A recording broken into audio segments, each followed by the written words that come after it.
华视在地新闻继续要来讲，12月初3是本能防治日。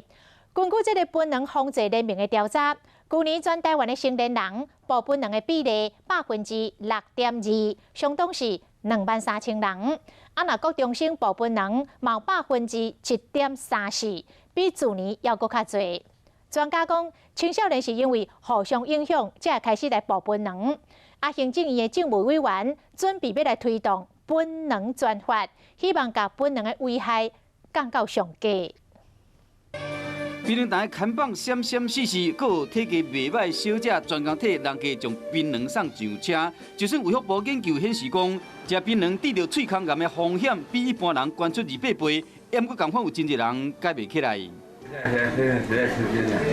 42岁何先生20多年前开始一工食100粒，本来烟头的模样，即马喙齿甲下颌拢爱切一半。依照调查，国中青少年食槟榔率是1.34%，差不多是8000人，比106年的1.08%搁较悬，其中台东县上界悬。青少年他会基于好奇，他就想要去碰，还有就是同侪的影响。那这2个的原因就是紧密不可分的。就算无染白火也是红火，槟榔籽本身就已经被认定是第1类的致癌物。